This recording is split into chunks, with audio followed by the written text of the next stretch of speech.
It's a beautiful Tuesday morning here, ladies and gentlemen, and welcome to the show. I am Nifemi Oguntoye. It's 3 days to Christmas, and the official countdown has begun. Well, for many people anticipating a dirty December, you might have to sit back at home with your family, given the new guidelines that was given by the Presidential Task Force on COVID-19. Event centers, recreational centers have now been shut down, and meetings, public meetings cannot entertain more than 50 people at a time. Everyone has a responsibility at this time, given the second wave of the COVID-19. Recall what the Lagos State Governor said, that Christmas is all about sacrifice. So you must also make sacrifice to ensure that we keep this virus from spreading.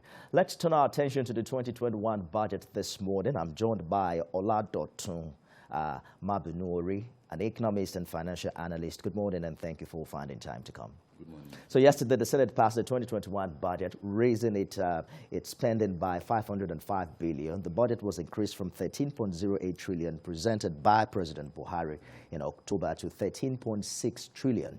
Interestingly, the amount for capital expenditure was increased from $3.6 trillion to $4.1 trillion. I want us to begin by exploring what we now know to be the January to December budget cycle. I believe it began last year or thereabout. What implication does that have positively on budget implementation if we're going to take a look at what transpired last year, or this year rather, 2020? Thank you for having me here once again. I can say one of the best achievements of this assembly, that is the 9th assembly, is the budget cycle of January to December that they are trying to stick to, which is as recommended by the Fiscal Responsibility Act of 1981, I guess. And one of the benefits of that cycle is that it helps policy formulation. Because in economics, a fiscal year is January to December. That's what we call a fiscal year. So as business enterprise or as business owners in the economy, you can plan your business cycle also. Because when your business cycle coincides with that of the government, it helps you in policy formulation and implementation, and then even monitoring. So I can give this to them for really trying to ensure that our budget cycle returns back to the January to December fiscal cycle. So for me, it is a good one for them. So that's the time frame, really, within which money should be spent, and in what areas and for what reason those resources should be disbursed. But I want us to look at the implementation, as it were. The question of how do we fund the budget, and did we get the actual money budgeted for each sector in that given frame of time? How did you think we performed in 2020? Well, we can't go forward without looking backward. If you check 2020 budget, for example, a budget of 10.59 trillion, and the revenue was put about 8.4 trillion naira, and with major part of it coming from oil, and we saw what happened in the oil sector. Because the oil sector the international oil market, for instance, is a futures market. It's a market that is highly volatile, and at the same time is beyond our control. We have nothing to do in terms of the fixing of the oil price. So the exposure to the international market made 2020 budget to really suffer a great loss. The pandemic came in, the NSAS protest was there, the oil price went even to negative. So it was a really, in fact, it may be difficult for us to even achieve 50% of 2020 budget. So it might be a bit unrealistic to use 2020 budget as a benchmark or as a yardstick for projecting 2021 budget. There was a lockdown for more than 6 months. So during those periods, what happens? Then 2021 is there again. So, but don't you think that is what we should do? Because 2020, if there's any lesson we've learned this year, it is to get ready for the unexpected. Yeah. The fact that the second wave is back, and if it continues with the way it is, then a second lockdown that we've seen happen in the UK is inevitable. So there are many watchers who are saying that we need to forget what we know in the past and then come to accept this as the new normal and perhaps use the 2020 as the yardstick. But let's move a bit further to see some of the yardsticks and parameters upon which this budget was passed by the Senate. The lawmakers pegged Nigeria's daily oil production rate at 1.86 million per barrel.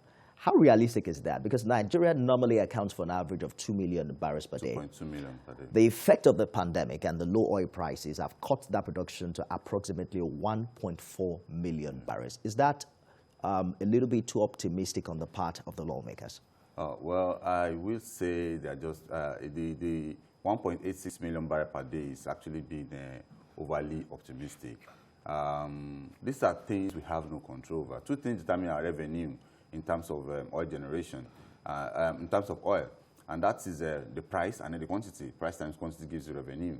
So the price we have no control over because quota of, OPEC do give quota of what each country should produce. So to a very large extent, it's not something you can just produce, and because you have in abundance, then supply in abundance. So there's always quota. As we speak right now, we are operating about 1.4 million barrels per day, and we are projecting 1.8 million. Then aside that, the price also, which is the crude oil price and price per barrel, is also another thing we don't have control over. So for me, using 1.8, I would have believed, I would have been more comfortable if they had used something around 1.5 million barrel per day, because 2021 is still there. Nobody knows what will happen in 2021. We're very much optimistic as of December 2019 that 2020 is, in fact, 2020 I can say is one of the most hyped year ever seen, and we also what happened. In fact, it went not just below our expectation. It's nothing we can all write to me about, but that's for that fact, we can still thank God that for life we are still alive today. So 2021, then being overly optimistic again into 2021 for me is like shooting ourselves in the leg. 1.5 million production per day, per barrel per day, would have been more comfortable. We're going to 1.86 million barrels per day. What is the implication of this on our over-dependence on oil? Nigeria is the continent's top oil producer, and we're told that we rely on crude sales for close to 90% of our foreign exchange earnings. Does this financial document tell us that we're looking elsewhere at all, given what we have seen with the crashing oil prices in 2020? I can say that the Nigerian economy, for instance, we are people that we need to learn the hard way before we can really return to come to reality. For instance, if you look at in economy, there's what we call the Dutch disease, and Dutch disease happens when you discover a natural resource in a large quantity, and by you exporting it or exploring it, it affects other sectors of the economy. If you remember, in the 60s or pre-independence, agriculture was the largest source of foreign earnings for Nigeria until we discovered oil in 1956, and we started commercial quantity in commercial exploration in the 60s and the 70s, and that is when we start having serious crisis in the economy. Every other sector started dying, while it's only oil sector. Now, 90% of our, 80% to be precise, or 80% of our foreign revenue, foreign earnings is oil, and oil accounts for about 60% of our overall revenue. That is an undue exposure to external factors. We are being exposed to a market that we have no control over. So we now having this as a yardstick for 2021 budget. I think it's like 60 on a keg of a gunpowder. I would have at this juncture. We know I've been talking about diversification at this juncture. When I look at the breakdown of the budget, we shouldn't look at the budget as the overall statistics. Let's go to the nitty-gritty, because there's a popular saying that says statistics are like a bikini. What they reveal is more than what they reveal is more than what they cover is more than what they reveal. So let's just put it that way. So if you go down these statistics being given, you realize that there are so many questions that should be asked. For example, we are looking at digital. If you look at digital economy, for instance, how much was budgeted for digital economy? We are looking at diversification. How do you want to diversify the economy without you pumping money into digital economy? If you see, in fact, it was not among the top 10 or top, if you rank the so-called the expenditure. Again, power. Power is like the basis upon which every other sector should survive. If you check power expenditure last year, 135 billion naira was given to power, and that same thing reduced to $6.06 billion this year.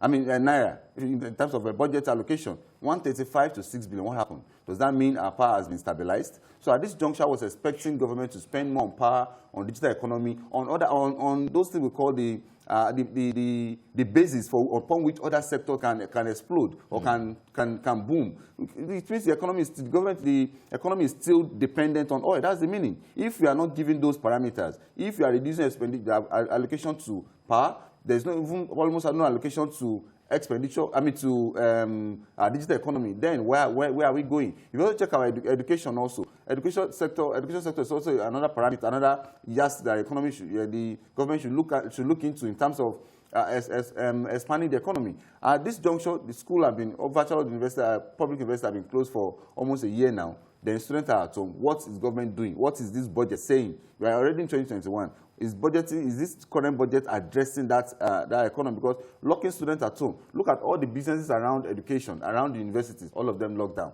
for almost a year now. And we are in recession. We are looking at people the economy coming out of recession. At this juncture, it should be not just spending, critical spending, and then purposeful spending into critical sectors of the economy, so that the economy can bounce back out of this recession that we have found ourselves. I like the way you're looking at the ripple effect of shutting down universities, and the implication is had on the economy of many states and, people who have built their finances around such institution. Let us look at some other yardsticks that this document is based on. The oil benchmark price is $40 per barrel. And that's as proposed by the executive, and the lawmakers are leaving it that way. I hear one of the senators say that the executive might have to send a supplementary budget to address that. How do you react to this figure, $40 per barrel? I said the other time that we are just, let me say we are incurable optimists.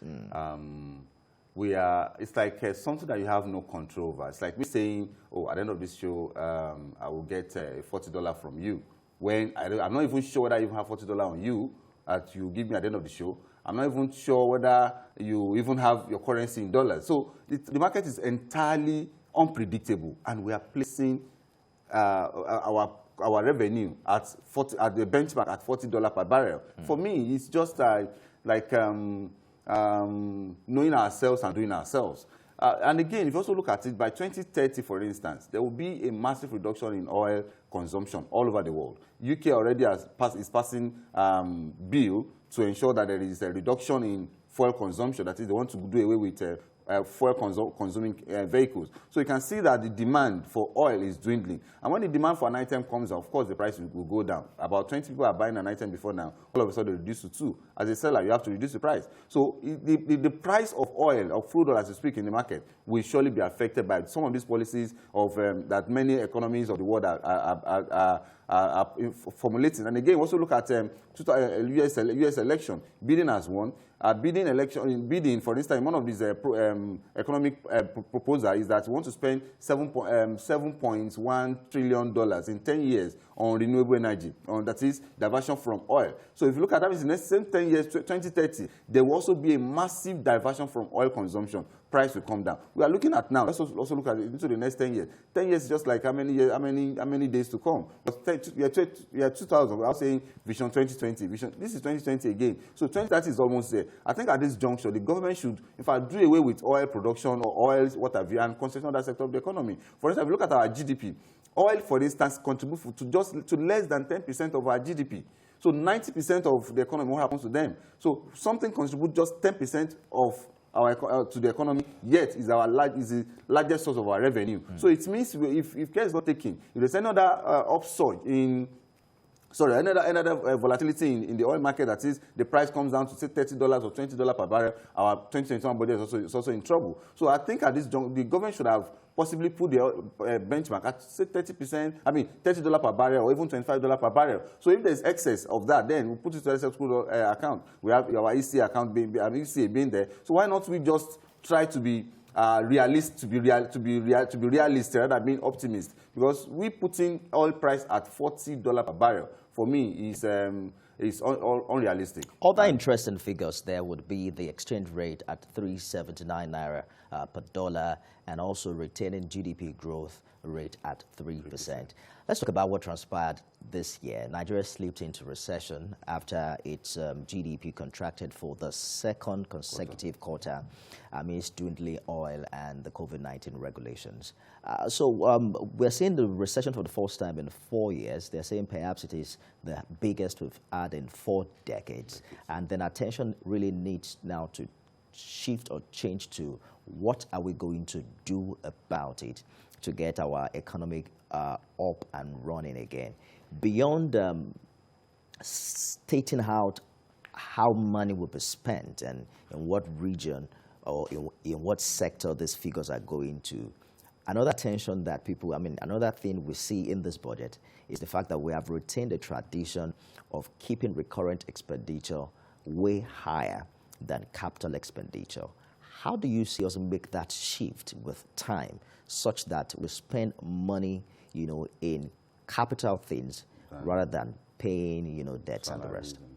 I think what we need in this, as the government as a speak need, is what we call political will.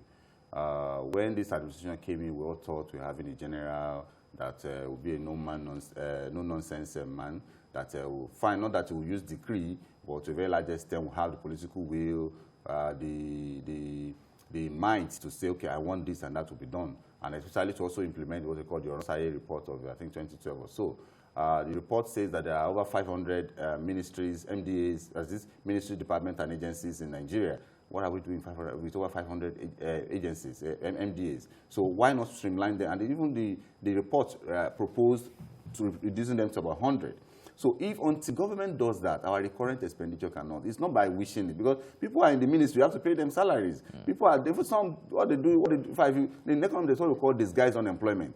It is when you go to ministry, you see what that simply means. You will see a graduate that all he does is just to carry 5 from one table to another, and he collects salary at the end of the day. Then the usual ghost workers are still there. So until we go to the foundation and reduce these ministries and maybe downsize or right size, as the case may be, the recurrent expenditure will still continue. A case where we're having recurrent expenditure, for instance, this current budget, our capex, that is capital expenditure, is 4.1 trillion, while recurrent expenditure is 5.19 trillion. You can see about a gap of over a trillion naira between recurrent and capital. And if you check percentage of capital to the entire budget, 4 trillion to 13 trillion is about 30%. Is about 30% of the budget. So a case where we're having 30% of our current 2021 budget on capital expenditure and the rest on recurrent, then we're not ready to go. We're not ready to expand the economy. And this is a time where government should do what they call deficit financing. And not just deficit. Fine,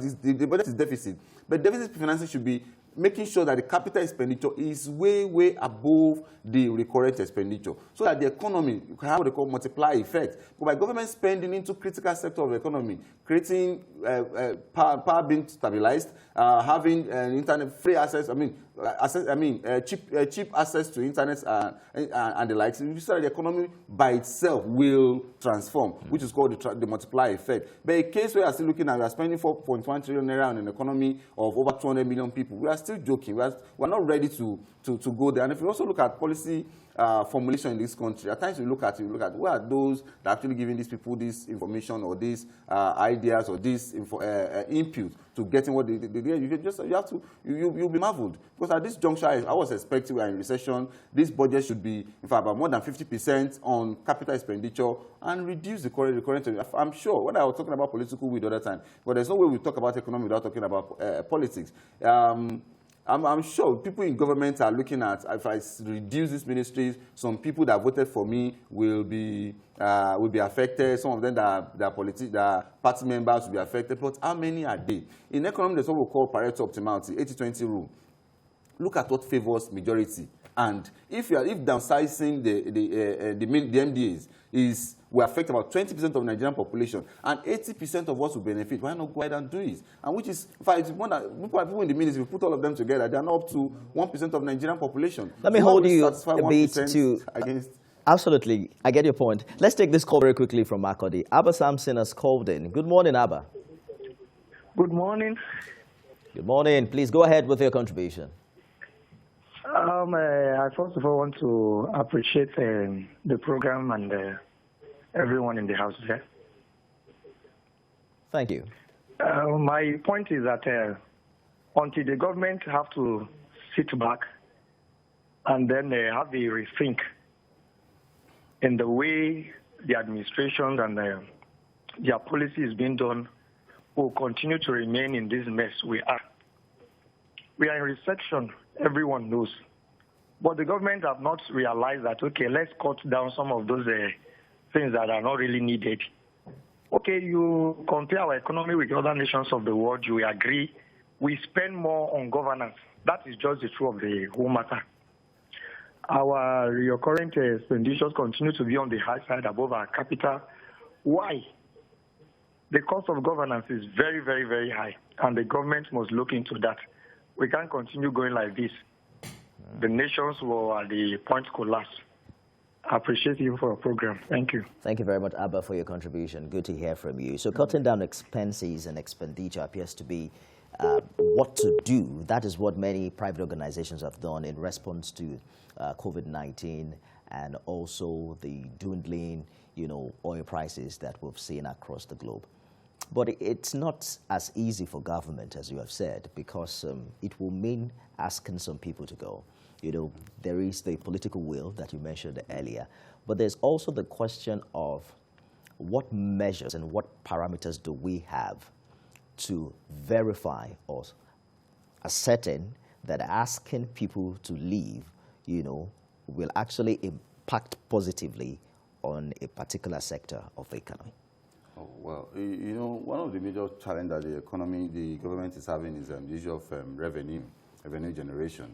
And one of the ways, I'm a chartered accountant, and I know that one of the ways of improving your profits is by reducing your cost. If you realize that your selling price, for instance, you have no control over it, you can't just inflate it, you can't just increase the price of an item, then you can reduce your cost. So by reducing your cost, the difference between revenue and profit, then and cost becomes your profit. So profit his cost is reducing, is just a way of overshooting your, it's a way of shooting your profit. So which seems like the same knowledge I was expecting government to do. That is, if I know that oil is my major source of revenue, which I have no control over, then again my other sector is not something I do overnight. Fine, it's not. We have been saying it for a very long time now. But the best time to plant a tree was 10 years ago. The next best time is now. So if this was not done 10 years ago, then this is the next best time to do it. So if I can't just expand the other sector of the economy overnight, then what should I do? Then the ones I have in terms of my expenditure, let me cut it down. Now we are looking at a 10.3 billion, a 13.8588 trillion budget. What about the revenue? Most of the time we look at the expenditure. We don't look at the revenue. Revenue, for instance, is about 8.3 trillion. That is, the government, this 2021, we still have to borrow about $5.2 trillion. We're going to get there because if we have time, we'll look at the breakdown of all of these figures and look at how much we're spending this year for debt service, for instance. But let's take Abdul's call from Ajah. Good morning, Abdul. Good morning. Good morning. Please go ahead with your contribution. Okay, thanks for having me. Now, I keep wondering who are the guys behind these figures. Okay? Like the other gentleman said, we just have this, obsession with oil. Oil is just 10% of our GDP. So we can do without this oil. We can. We have the most important asset, which is human capital. I tell you, the Nigerian brain is one of the best in the world. Let nobody deceive you. So why can't we, harness that? Okay, put money in education. It's a long-term thing. It's a marathon. It's not a sprint. Put money in education. Put money in digital economy. Put money in power. Even if they have to borrow, so be it. It will pay back. That's all I have to say. Thank you very much. Thank you for your contribution, Abdul. So in his presentation, the lawmaker recommended $496.5 billion to be approved for statutory transfers, a category under which the National Assembly budget falls, and that was adopted. And I'm sure that in the next few days, there might also be conversations nationally on that. But let us look at the debt service. Nigeria will be spending, or as budgeted to spend, 3.3 trillion naira. Out of this figure, 13.6 trillion to service debt. How healthy financially is that? It's totally unacceptable. Before now, in economics, we used to look at debt to GDP ratio. Our GDP, for instance, Nigeria, if you check our debt profile compared to our GDP, is still well below 20%. So anything above 30% is where the noise should be. But other people now looked at it that, no, we should stop looking at debt to GDP ratio. We should look at debt to revenue ratio. That is, you can be wealthy and not rich. You could have inheritance in physical assets that are not cash. So that's what the GDP is, the wealth. But the amount of money with you is your revenue. That is, you have seen people that they are born into the family of, whatever name you want to call it, very wealthy families, but the individuals, they are not rich. That they don't have money to meet their daily activities. That's the same problem we have in Nigeria. Nigeria is very wealthy, but we are not rich. So let's look at our debt to revenue ratio. A case where we are using over 3 trillion naira to service debt, and we are taking additional 5 trillion to join it. That means by 2022, you also see that the debt servicing expenditure will still be higher than 3 trillion that we have right now. So for how long do we want to continue? And there's a little, I told you that a statistic it's like bikini. Let us look at what is covered, which is the vital part, and let's look at what's exposed. If you check our recurrent expenditure for this year, for instance, it's 5.19 trillion. That's about 5.2 trillion. And if you also look deeper again, the government is also planning to borrow exactly 5.2 trillion. So are we saying we're actually budgeting, what we are borrowing is to pay salaries and wages? Do you understand? So which government borrows to pay salaries? Well, we have heard that there's actually nothing wrong in borrowing. It is fantastic. There's nothing wrong in borrowing. From accounting point of view, from economic point of view, borrowing is very okay, provided you are putting it into the critical sector of the economy, provided you are using it to generate revenue. For instance, if you borrow to fix road and you tow the road and the road is paying back the revenue, fine, fantastic. If you borrow to fix railway and the railway is paying back itself, fantastic. If you borrow to fix our power, the power, and people are paying the electricity tariff and it's generating the money, fantastic. But when you borrow to sustain to satisfy political agenda, when you borrow just to keep people of your party in civil service so that they can vote for your party in next election, then we are deceiving ourselves. And as we speak right now, every Nigerian, if you check our GDP, our debt profile divided by our population, you will see that virtually every Nigerian working on the street is owing. So when do we want to pay this money back? And if you check the profile, we are paying 3 trillion back and we are borrowing 5 trillion. We are deceiving ourselves. So we only see improvements in our budget, in our borrowing, if what we are paying, if our debt servicing is higher than what we are borrowing. We are paying 3 million, but we are taking 5 million again. 5 trillion. That means 20. So that means on the year in, year out, this budget will continue worsening. And the time will come when we have what they call debt overhang. We won't be able to borrow again. Even nations of the world are refusing to lend us money now.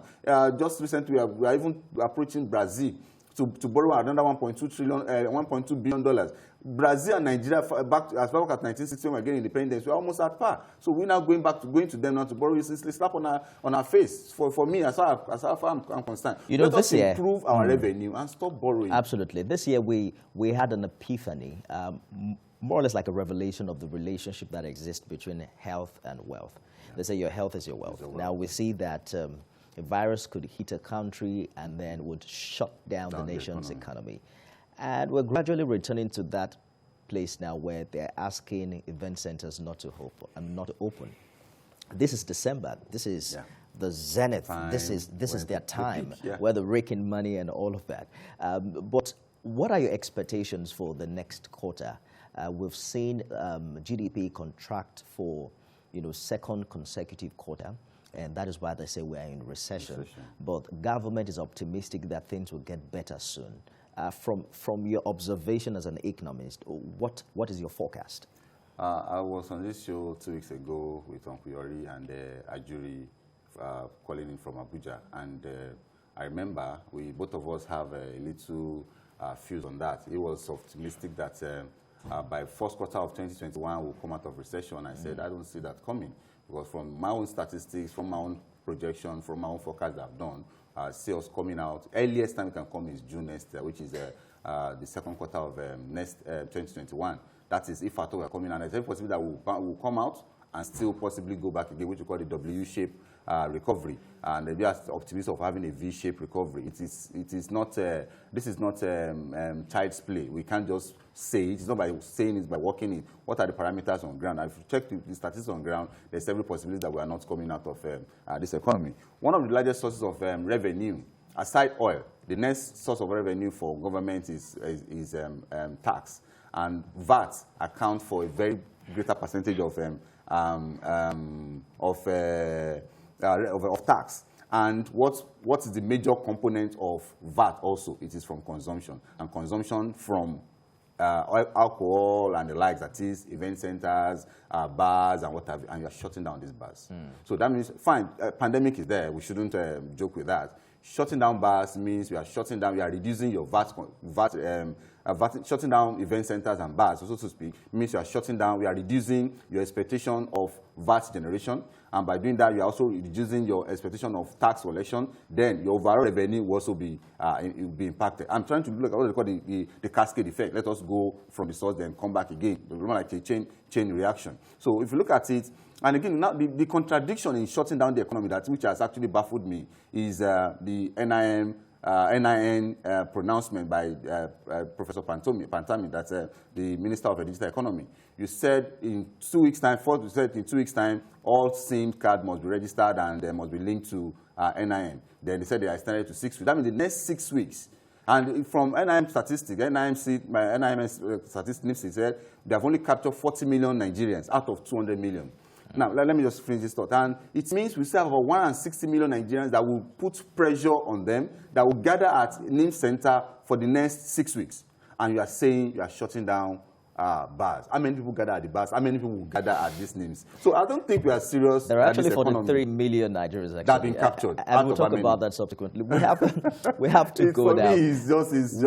We are going to have to hope that all of us are taking responsibility to ensure that the second wave doesn't spread faster than it is, because Nigeria indeed cannot afford another lockdown at this time. Oladotun Mabinori, economist, financial analyst, thank you for sharing your thoughts with us this morning. Me. It's a pleasure being here. So do you have your national identification number?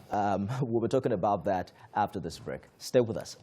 Welcome back. The federal government now extended the deadline for national identification numbers linked to SIMs to January. We are told that those who have their NIN will have 3 weeks to do that, and those without the identification number only have 6 weeks.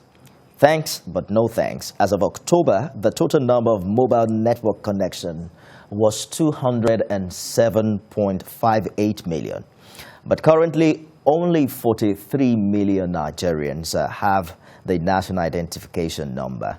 And now that would mean that if the federal government goes ahead with this new deadline, close to 164 million telephone users are at risk of being deactivated. I'm joined by Olayinka Oladaniel. He's a lawyer and public affairs analyst. Good morning and welcome. Good morning. Personally, I am not moved by this, declarations. I just have a feeling that, maybe it is the NIMC's strategy to get more people to get the identification number, because you want to look at the figures. It is not logical what this deadline is saying.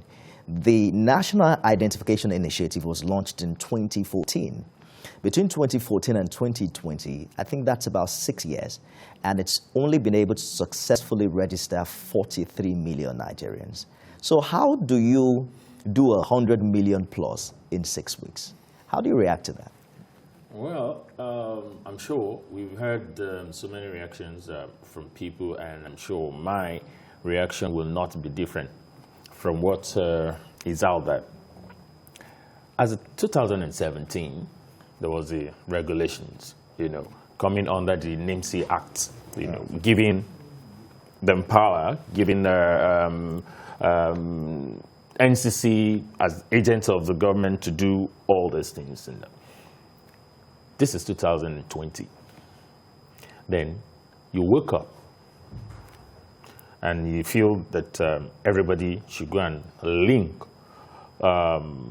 their SIM card with the NI, the National Identification Number. No, I don't have problems with them trying to synchronize all this, because we've had all sort of biometrics here and there. We have the international passport, we had the driver license, we had all that. You know, we had all these biometrics and BVN and all that. So at this point, if they could not synchronize all that, now you are coming, you woke up December and you feel that under 2 weeks this should be done. At this time, when the whole world is saying, please, no contact, stay back home, if you are telling them to go out and register, at which point, when you still have crowd, and we're trying to even solve a pandemic issues in the country, I really don't understand when I see some somersaulting policies, you know, from our government agencies and all that. And I ask questions. Who is thinking? Who comes up with all these policies?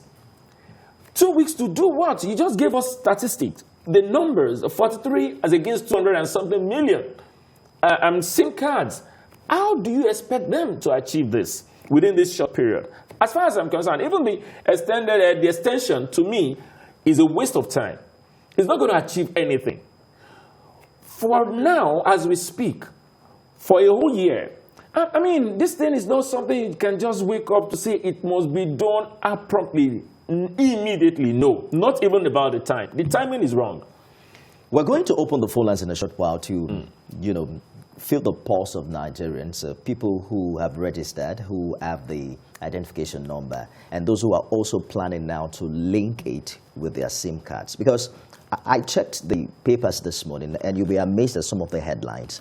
The fact that subscribers accuse Lagos NIMC, NIMC officials of demanding bribes.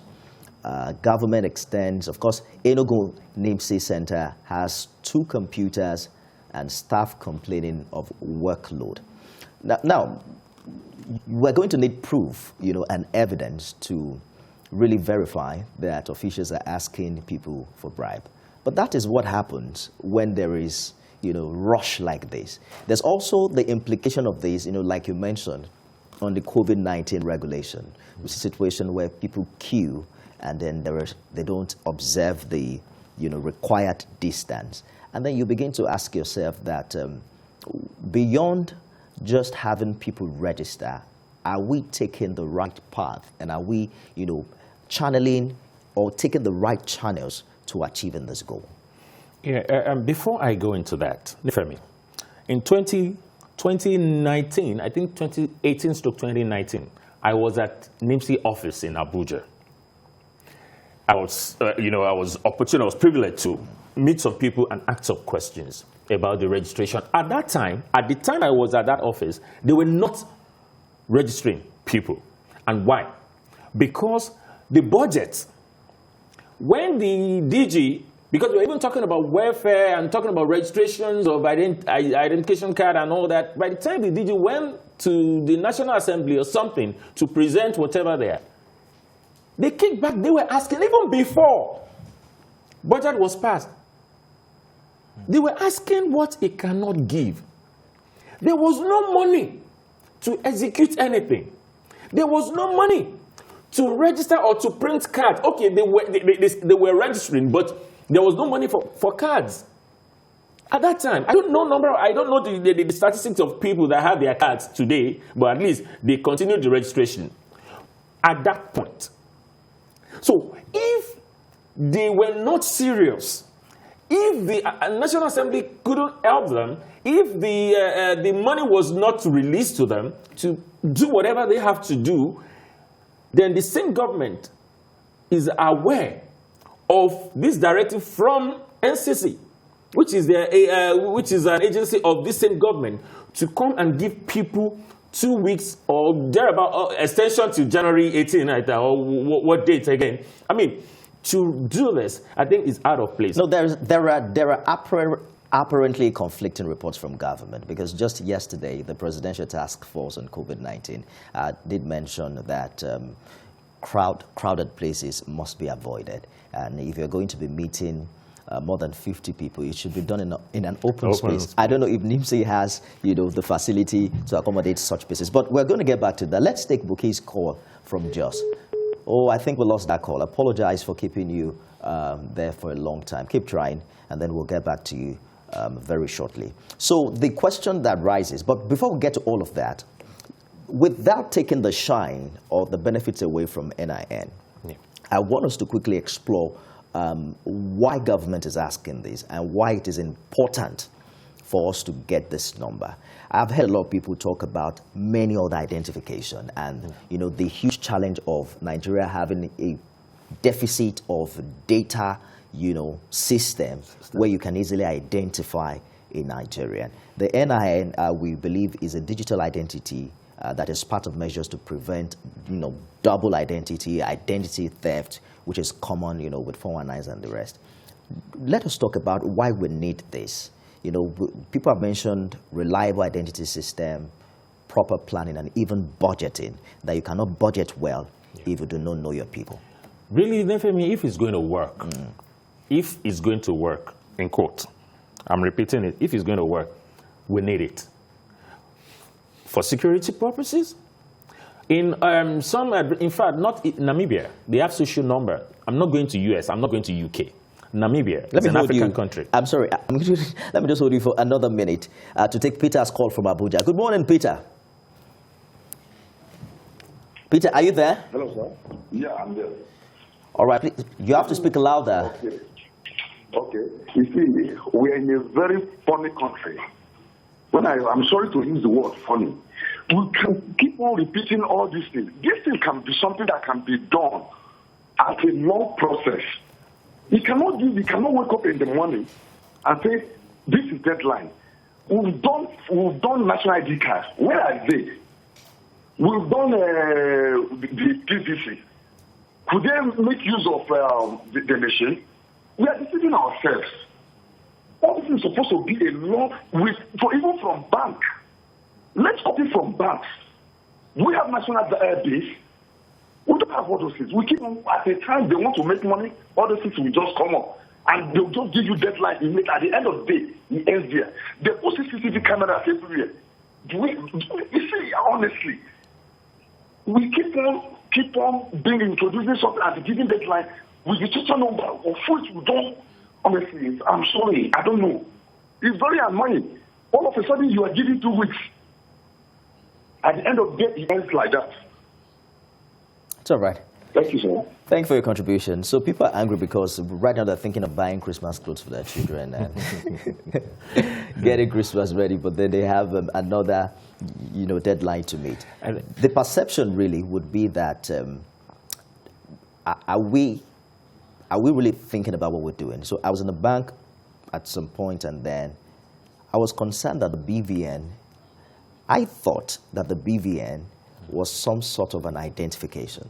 Yes. That with that number, you can know who the person is, even the person's job, addresses. I was surprised because I think I wanted to open an account, and then I gave them a BVN, and they were still asking me many information. So when I asked the guy, so what's up with this BVN? His answer was, it's only connected to your phone number or something. Do you think that there is an elaborate and comprehensive system that ensures that? Because after this, I'm hoping that we're not going to be asked to do something else. That is when you have a system, a confused system. A system that don't even know what they want. A system that comes with all somersaulting policies here and there. A system that has not even put his house in order to even harmonize or synchronize his own database. For instance, I know a number of times MTN called me to come and re-register my SIM. Number of times, that is just one telecommunication, called me to re-register my SIM. The last time I said, if they call me again, I'll break the SIM and I'll go and buy and I'll go to another network. Because it's so annoying. BVN does the same thing. We have all this database. International passport, if you have to get it, they get all this information. So, and the question I am asking, Why this sudden cry for registration, and why is it so sudden that you want it immediately in 2 weeks when you had 4 or 5 years to have done all these things? So this, I don't think it should be something you want to do abruptly in 2 weeks or in 3 weeks. It should be a continuous thing. For instance, you have even denied registration of new SIM cards. If your phone is stolen right now, you can't retrieve your SIM card. So what does that mean?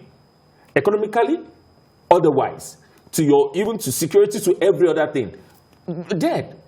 You can't. This is the policy from government agency to say if you don't, that they should stop every registration, they should stop every revalidating whatever, then go and register with your name. So you're saying if someone's phone gets missing now, you cannot retrieve you cannot because retrieve. of the standard Yes.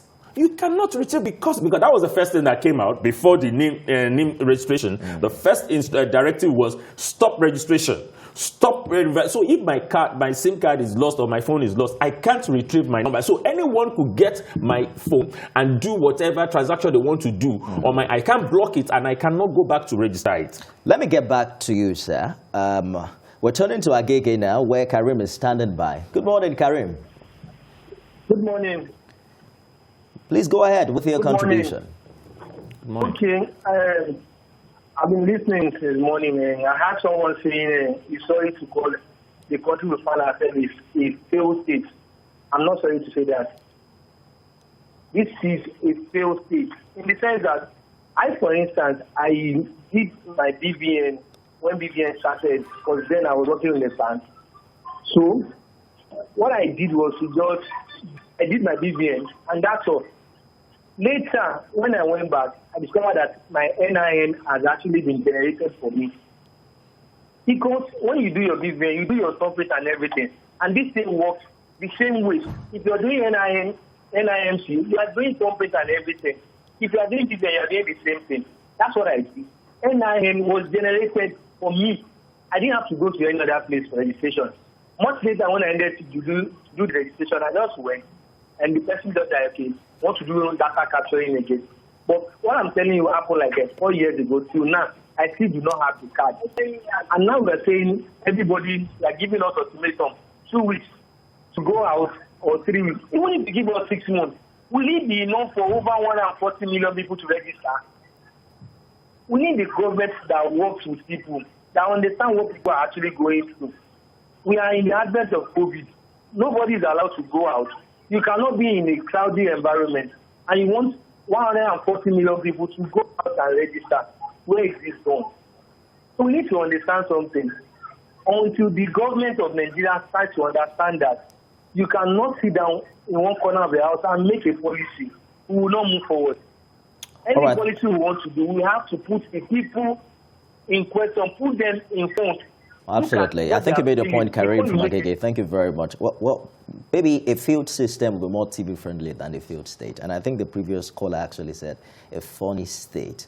All right, so we still have to keep the optimism alive. Some of us don't have plans to travel out, at least not anytime soon. So saying a failed state is too huge, at least for a television program. So let us talk about what needs to be done now, because we seem to have a situation where Nigerians are burdened by a lot of things. You know, there are COVID regulations that has now messed up certain people's plans. You know, there is the economy that we're told has, entered recession again. You know, people cannot go out. People cannot, even do their businesses like they should. Yeah. Should government reconsider this? But let me read a portion of the NIMC Act to you, which is very baffling. From the 1st of July 2015, any government agency, institution, bank, issuance company, and all other institutions offering services and or are involved in transactions requiring the identity of an individual as contained in Section 27 of the Act, and whoso transacts without demanding or using the NIN as contemplated hereunder has committed an offense under the Act. This was as far back as 2015, and this is 2020, and we've only done a fraction of the Nigerian population. What do you think is wrong?